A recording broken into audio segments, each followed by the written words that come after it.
Hello guys. तो आज की क्लास हमारी कंप्यूटर सीरीज की 9वीं क्लास है, जिसमें आज हम एक नया चैप्टर पर्सनल कंप्यूटर तैयार करेंगे और इसकी आज हम थ्योरी पढ़ेंगे और इसके बाद जो 10वीं क्लास होगी उसमें हम इससे संबंधित सभी मल्टीपल चॉइस क्वेश्चन को सॉल्व करेंगे। तो गाइस आइए शुरू करते हैं। तो आज का जो हमारा चैप्टर है वो है पर्सनल कंप्यूटर और हम लूसेंट कंप्यूटर सीरीज को पूरा कर रहे हैं। ठीक है, तो गाइस पर्सनल कंप्यूटर क्या होता है? तो पर्सनल कंप्यूटर क्या होते हैं, इसको शॉर्ट फॉर्म में पीसी बोला जाता है।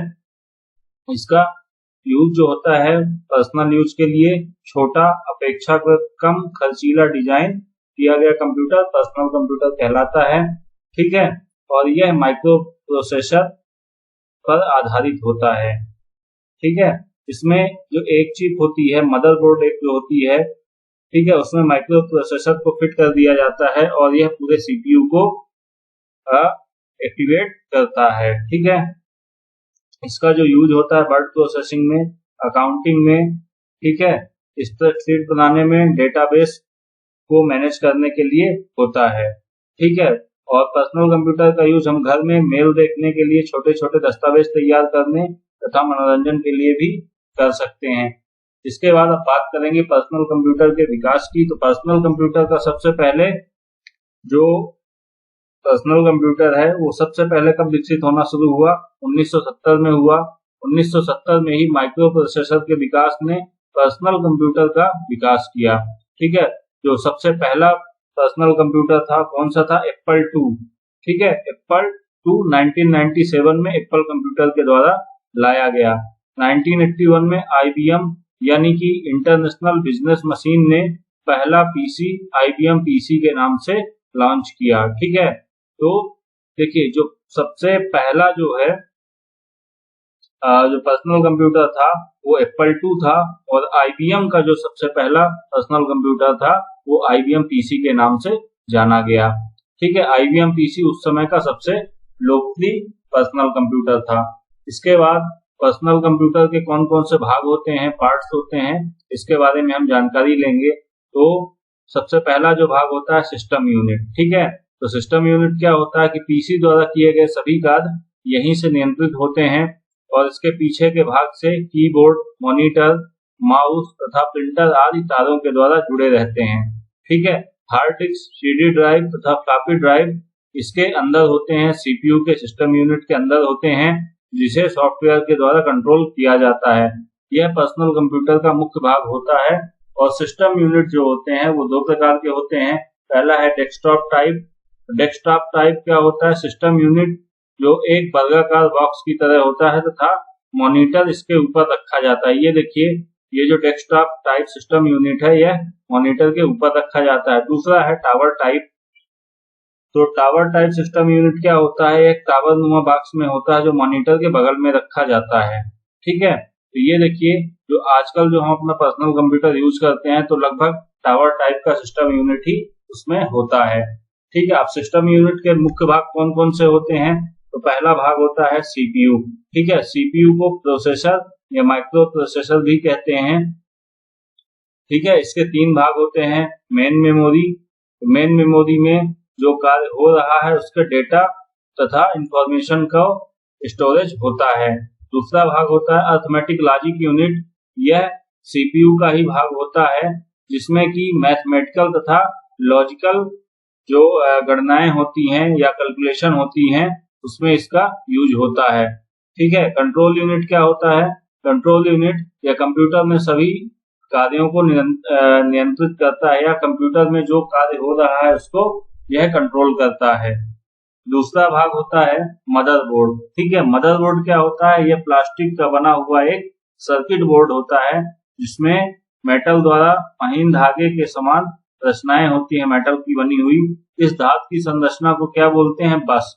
ठीक है, मदरबोर्ड में जो धातु की सर्किट बनी होती हैं, सर्किट बोर्ड होती हैं, जो धातु की संरचनाएं होती हैं धागे के समान, उसे हम बस कहते हैं। ठीक है, और इन्हीं बस के द्वारा जो इंफॉर्मेशन होती है और जो डाटा होती हैं वो इलेक्ट्रॉनिक पल्स के रूप में मतलब इनपुट और आउटपुट होती हैं। ठीक है, कंप्यूटर में प्रोसेसर विभिन्न प्रकार के कार्ड जैसे डिस्प्ले कार्ड, साउंड कार्ड आदि मदरबोर्ड पर ही स्थापित किए जाते हैं। देखिए मदरबोर्ड का फोटो दिया हुआ है, तो इसमें ये देखिए विभिन्न तरह के कार्ड लगे हुए हैं। ठीक है, तो ये मदरबोर्ड है, जो नीचे का बोर्ड दिखाई दे रहा है वो मदरबोर्ड है और उसके ऊपर विभिन्न प्रकार के कार्ड लगाए गए हैं। इसके बाद जो तीसरा भाग होता है रैम। ठीक है, रैम क्या होती है? Random access memory. ठीक है, मदरबोर्ड पर रैम लगाने का स्थान बना होता है। देखिए ये जो स्थान बना हुआ है यहाँ, यह रैम लगाने का स्थान होता है जिसमें कि हम अपनी आवश्यकता अनुसार रैम लगा सकते हैं। यह एक कार्यकारी मेमोरी है। हालांकि हम मेमोरी का चैप्टर कंप्लीट करके आ रहे हैं, तो हमें यह ढंग से पता होगा कि रैम कैसी मेमोरी है।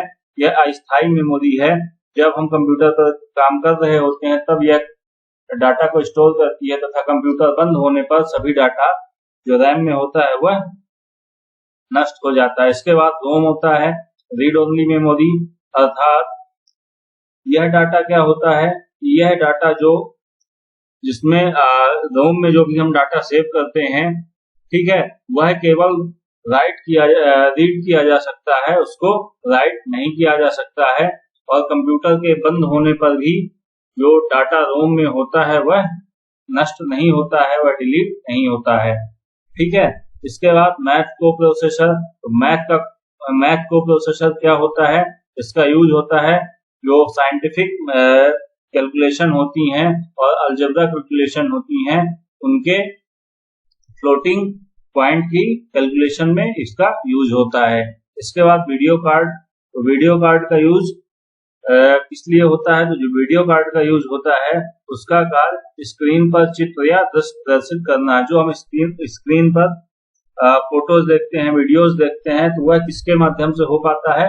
वह वीडियो कार्ड के माध्यम से हो पाता है। इसके बाद जो अगला कार्ड है तो साउंड कार्ड। तो नाम से ही स्पष्ट है कि यह साउंड के लिए होता है। इसी की सहायता से या इसी की वजह से हम कंप्यूटर में कोई भी साउंड सुन सकते हैं। ठीक है, इसके बाद पावर सप्लाई। तो पीसी के पीछे जहां पावर कार्ड जोड़ा जाता है वह पावर सप्लाई कहलाता है। ठीक है, यह एसी वोल्टेज को विभिन्न जो कंप्यूटर के पार्ट होते हैं वहां डीसी वोल्टेज में परिवर्तित करके भेजता है। ठीक है, और कितने वोल्ट की जरूरत होती है? तो +5 वोल्ट की जरूरत कंप्यूटर के पार्ट्स को होती है।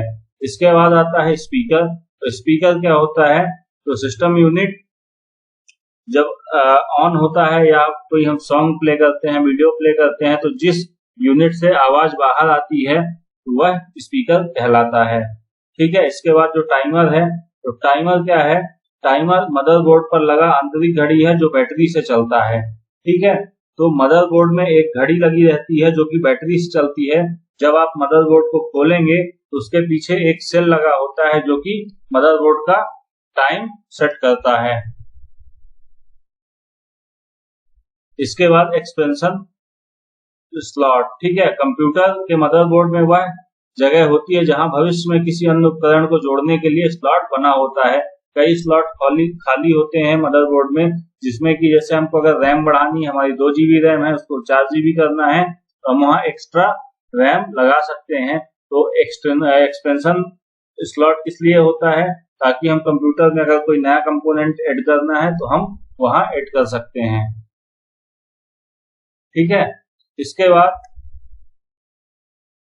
देखिए जो पोर्ट और जैक होते हैं सिस्टम यूनिट में, वो किस लिए होते हैं? जो एसेसरीज को जोड़ने के लिए पोर्ट और जैक बने होते हैं। कौन कौन से होते हैं? एक पावर सॉकेट होता है, एक कीबोर्ड पोर्ट होता है, मॉनिटर पोर्ट होता है, सीरियल पोर्ट होता है, पैरेलल पोर्ट होता है, ऑडियो जैक होता है, नेटवर्क पोर्ट होता है, यूएसबी पोर्ट होता है, SCSI पोर्ट होता है। ठीक है, इसका फुल फॉर्म क्या है? Small computer system interface port. ठीक है, यूएसबी का फुल फॉर्म क्या है? यूनिवर्सल सीरियल बस। ठीक है, अब ये देखिए ये बना हुआ है, ये देखिए विभिन्न प्रकार के पोर्ट बने हुए हैं। ठीक, ये बना हुआ है, ये बना हुआ है। इसके बाद हार्ड डिस्क। ठीक है, हार्ड डिस्क क्या होती है? यह विशाल क्षमता युक्त स्थायी भंडारण उपकरण है। कल हमने मेमोरी के बारे में पढ़ा है पिछली क्लास में, तो हमें यह ढंग से पता होगा कि हार्ड डिस्क का यूज किसी भी डाटा या इंफॉर्मेशन या सॉफ्टवेयर को स्थायी रूप से डेटा स्टोर करने के लिए होता है। सीडी ड्राइव क्या होती है? सीडी ड्राइव हमने पढ़ी है कि है मैग्नेटिक डिस्क होती है तथा यह इसको ऑप्टिकल डिस्क भी बोलते हैं। इसमें डाटा रीड या राइट करके स्टोर करने के लिए इसकी आवश्यकता होती है। फ्लॉपी ड्राइव भी सीडी ड्राइव के ही समान एक ड्राइव होती है जिसमें पढ़ने या लिखने के लिए डाटा स्टोर किया जा सकता है। इसके बाद मॉनिटर, तो मॉनिटर वह आउटपुट उपकरण है जिसमें हमें जो चित्र दिखता है, वीडियो दिखते हैं तथा स्क्रीन जिसको हम बोलते हैं, कंप्यूटर की स्क्रीन को हम क्या बोलते हैं, मॉनिटर। ठीक है। इसके बाद माउस, माउस एक इनपुट उपकरण है। यह 2 बटन 3 बटन या ऑप्टिकल टाइप का होता है। यह सीपीयू से कार्ड के द्वारा जुड़ा रहता है। इसके बाद कीबोर्ड, तो कीबोर्ड पीसी में डेटा को इनपुट करने के लिए लगा उपकरण जिसके द्वारा हम अक्षरों एवं अंकों को इनपुट के रूप में कंप्यूटर में डालते हैं, कीबोर्ड कहलाता है। ठीक है। हम ये सारी चीजें इनपुट और आउटपुट डिवाइस में पढ़ चुके हैं। एक बार फिर से हमारा रिवीजन हो रहा है। जो नॉर्मल कीबोर्ड होता है उसमें 104 कीज होती हैं, 104 कीज होती हैं। ठीक है। और आईबीएम पीसी के कीबोर्ड में 83 की होती हैं। इसके बाद स्पीकर हम पढ़ चुके हैं। प्रिंटर, प्रिंटर क्या होता है, जो हमें हमारे आउटपुट की हार्ड कॉपी या कागज पर प्रिंट प्रदान करता है। स्कैनर क्या होता है, जब भी हम किसी डॉक्यूमेंट को या इमेज को स्कैन कर बाइनरी कोड में या डिजिटल टाइप में कन्वर्ट करते हैं तो कौन करता है, स्कैनर करता है। यह एक इनपुट डिवाइस है। सीडी रोम पढ़ चुके हैं हम। सीडी राइटर पढ़ चुके हैं। मॉडेम, मॉडेम क्या होता है, मॉडर्न मॉड्यूलेटर तथा डीमॉड्यूलेटर मॉडेम का फुल फॉर्म है और यह टेलीफोन लाइन के द्वारा कंप्यूटर को इंटरनेट से जोड़ता है तथा डेटा को एक स्थान से दूसरे स्थान पर भेजता है। ठीक है। यूपीएस क्या होता है, यूपीएस होता है अनइंटरप्टेबल पावर सप्लाई। यह बैटरी के द्वारा संचालित होता है जिससे कंप्यूटर के में अनवरत विद्युत आपूर्ति बनी रहती है। कंप्यूटर के अचानक बंद हो जाने से वर्तमान में हो रहे कार्य नष्ट हो जाते हैं, परंतु यूपीएस के उपयोग से ऐसा होने से बचा जा सकता है। तो गाइस यूपीएस क्या होता है, यूपीएस एक एक्स्ट्रा बैटरी होती है जो मेन पावर सप्लाई से कंप्यूटर के बीच में लगी होती है, जिससे कि अगर अचानक लाइट चली जाती है तो यह कुछ देर तक 5 या 10 मिनट तक कंप्यूटर को ऑन रखता है, जिससे हम अपना जो काम कर रहे हैं कंप्यूटर में उसको हम सेव करने के बाद कंप्यूटर को प्रॉपरली पावर ऑफ कर सकें, जिससे कि हमारा डाटा लूज ना हो। तो गाइज ये थी पर्सनल कंप्यूटर की क्लास, जो कि हमारी क्लास नंबर 9 है। तो गाइज आज हमने थ्योरी पढ़ी है और इसके अगली क्लास में हम इसका जो है जो एमसीक्यू होगा हम सॉल्व करेंगे। और गाइज मैं आपको पूरी लूसेंट बुक एक सीरीज के रूप में क्लास बाय क्लास कंप्लीट करवाऊंगा। तो गाइज वीडियो को आखिरी तक देखें, चैनल को सब्सक्राइब और वीडियो को लाइक और शेयर जरूर करें।